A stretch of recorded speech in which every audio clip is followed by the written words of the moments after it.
Morning, everyone. Treasure Troller here on the ride home from work. Thursday morning. I don't watch a lot of the sports talk shows anymore because they've just gotten too political.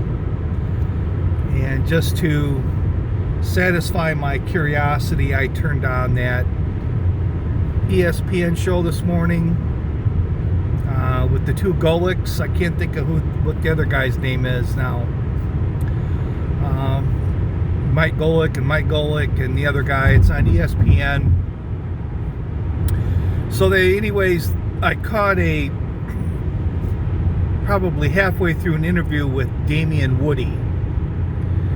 And I know that he was, I'm pretty sure he was an offensive lineman. I know he played for the Patriots. He might have played for the Steelers, but I'm not sure. I know he definitely played for the Patriots.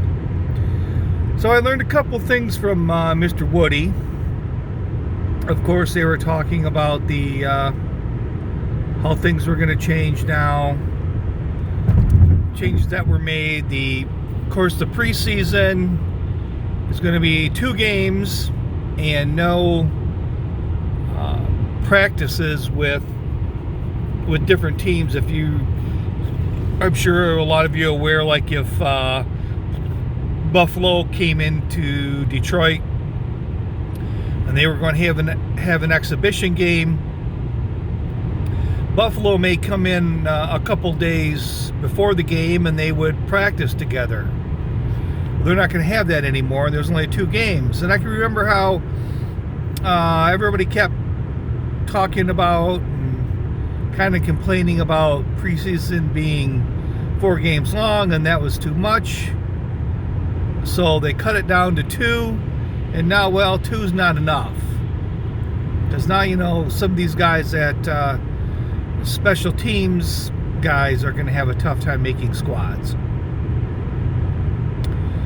Which I think they shouldn't have cut out me personally, I don't think they should have cut the practices out with opposing teams, because I always thought that probably gave coaches a pretty good evaluation of some of these players. But anyways, they get down to what they would like to see. And so now I'm gonna give you a little phrase now, and that's actionable items. So I guess when you hear actionable items, what you should first think of is this guy's more political than he is an independent thinker. So they asked Mr. Woody, so what are the actionable items that you'd like to see, the NFL take on? Well, Mr. Woody had 2. The first one is the immunity that is given to police officers. And I'm not exactly sure that this immunity that they're given is what they actually think it is.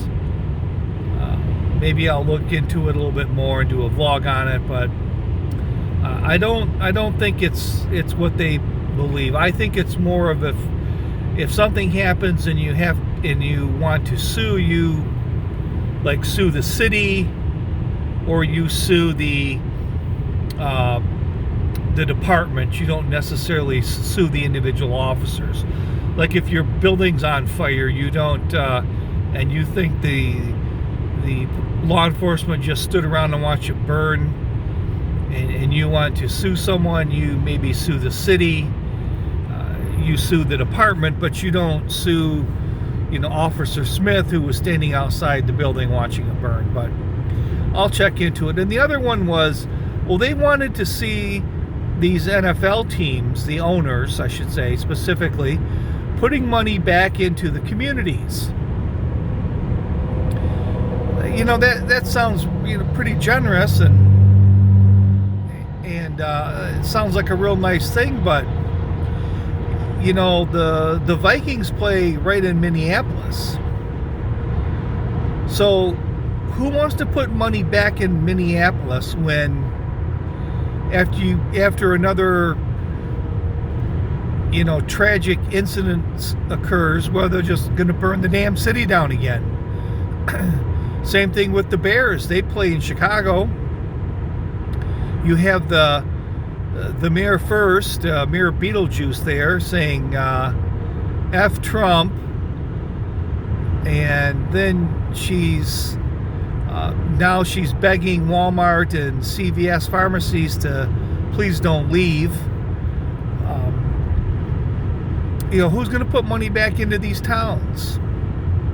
Who can rebuild their businesses, or who wants to rebuild a business back in an area where it could get torn down again? So I still think